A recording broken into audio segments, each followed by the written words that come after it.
Welcome, Crystal Warriors, to the Crystarium Network's Top 10 NES RPGs. In no way are we doing this to jump on the popular bandwagon that are the top 10 YouTube videos. While several factors are taken into account while creating this list, much of it is influenced by my own personal judgment, so without any hesitation, let's get right on into it. Number 10. Final Fantasy II.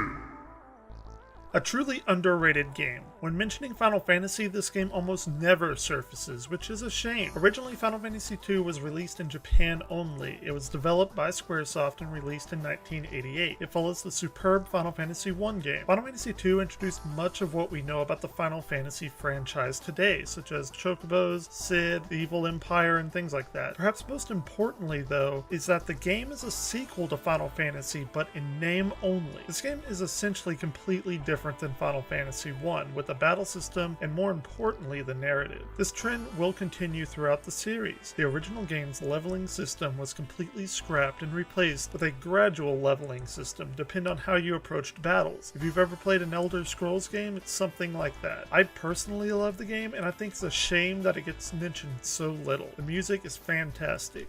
Like other most early Final Fantasy games, this does have several remakes spanning the Game Boy Advance, PSP, and PlayStation 1, so go check it out. Number 9. Bard's Tale.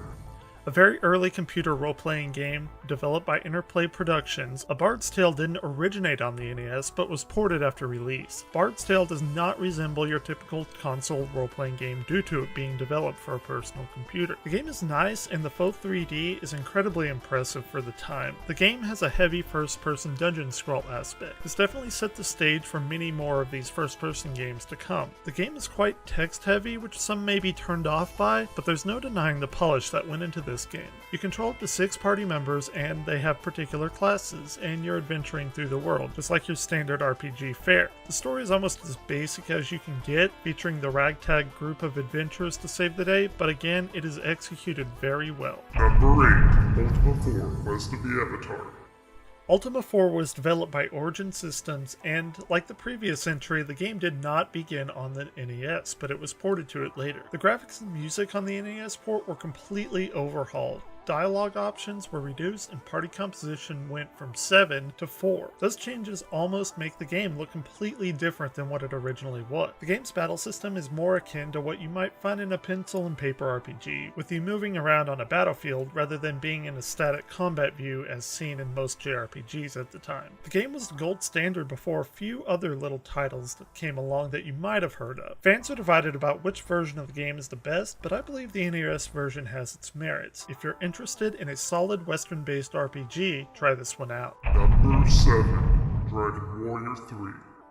Dragon Warrior 3, also known as Dragon Quest 3 in Japan, was developed by Chunsoft and published by Enix. This is the third and last game developed as part of the story that was originally introduced in Dragon Quest 1. However, this game itself is a prequel to that story. The game features some quality of life upgrades from its predecessors, such as better storage interface, automatic cleaning up of items gained, full healing to expedite the process, opening doors, etc. The game was a rather open world game, and strangely enough, it features a world that has geography strikingly similar to our own. The visuals were a slight upgrade from Dragon Warrior 2, but a massive upgrade from the original game. The game has a class system standard to RPGs, and you can go and recruit characters at a tavern to fill out the party. The game is an iteration on what came before it, and while introducing new quality of life aspects that would eventually become standard in role-playing games. Like others, this game has been ported to Game Boy Color along with added features. So if you want a prequel to Dragon Quest 1, then go play this game.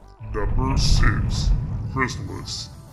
This game was developed by SNK. My first exposure to this particular game was actually on the Game Boy Color, and I fell in love with it. The game is more action-based than your typical turn-based JRPG franchises. This game features 4 elemental swords, each which has their own ability. Although the game may sound fantasy, it's actually based in a post-apocalyptic setting 100 years after a nuclear war, so monsters are mutated creatures. The story is based on a science, fantasy, magic versus technology motif. It's not anything new, but it's fairly well done. The game itself actually is fantastic however you want to play it, but I suggest that you go and try the Game Boy Color remake. Number 5. Final Fantasy III. Another game released only in Japan initially, Final Fantasy III course corrects from Final Fantasy II a little bit and finds a happy medium between the original game and its sequel. The game expands on the job system and fully realizes it in the form that we know today, of the jobs being part of the crystal shards. It's one of the major aspects of all forthcoming Final Fantasy games. The battle systems cleaned up from previous installments and were introduced to special battle commands this time around. While Final Fantasy originally may have set the foundation, this game cements that series and what we think of today as a classic Final Fantasy game. The music's absolutely beautiful and has one of my favorite songs while traveling on the overworld. The game is also first to feature the iconic summons that have shaped the franchise into what it is today. If you want to check it out, there is a DS remake that's splendid, as well as an iOS port and a PSP remake. Number 4. Fire Emblem. This game as well was only released in Japan. Fire Emblem is a strategy game with your standard RPG fare. Only the hardcore gamers even knew about this series in the US until a little game called Super Smash Bros. Melee came along and introduced us to Marth and Roy, who hail from the Fire Emblem series. Marth in particular is from this game. The gameplay controls on a tactical grid rather than a traditional first or third person random battle view. The focus on the game is the strategy aspect completely, but it is wrapped around in a sort of fantasy RPG decor. Like most tactical RPGs, the story is relatively detailed compared to many of the other franchises on the list. If you're a diehard fan and want to see where the series started, play this game. If you can't get your hands on a translated copy, the game was remade most recently on the DS, which is known as Fire Emblem Shadow Dragon. Number 3. Dragon Warrior. Developed by Chunsoft, Dragon Warrior, also known as Dragon Quest in Japan, began its long-running series with this game. The story is very, very basic. You're the chosen hero who has to save the world, but it executes it very well. You can't talk about Dragon Warrior without mentioning the slime, the game's iconic enemy. What is more impressive is that the slime has actually changed very, very little over the different iterations of the game. The game itself is presented in a very basic manner without a whole bunch of RPG jargon. For instance, spells are named Hurt and Hurt More, but not hilarious. It's actually a fantastic game to cut your teeth on when looking for old school RPG fun. Now you are going to get a bunch of grinding here, but again, these are older games. We also have this game to thank for starting another little franchise that you may have heard of. Number 2. Zelda 2.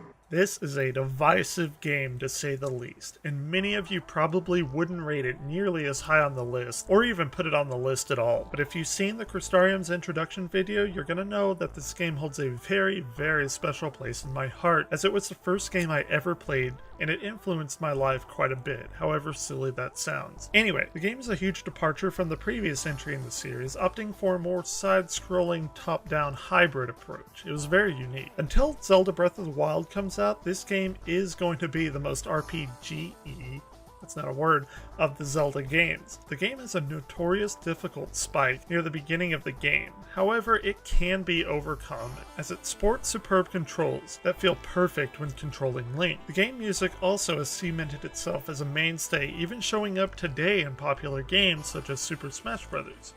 If you're up for a little challenge, please give this game a try. It's fantastic. Number 1. Final Fantasy. Could there have been any other game to take this spot? Final Fantasy was created by Hironobu Sakaguchi as a last-ditch effort from Square, who was actually facing bankruptcy at the time. The game almost didn't get made at all until Dragon Quest was released to positive reception in Japan. While extremely archaic by today's designs, at the time it pretty much did everything right. The series gained fame very quickly in the US and completely overshadowed Dragon Quest, who was developed by Enix at the time. The story was actually fantastically deep compared to the other RPGs on the system at the time. It also establishes the well-known job system and battle system and distinct music that the series is known for. This is the first game of the series, and it started the foundation of the juggernaut franchise that we all know today. So here it sits atop the NES RPGs as king. If you enjoyed this top 10 video, guys, please like, share, comment, subscribe, do all that cool stuff. Really helps me out a bunch. But until next time, guys, keep on gaming.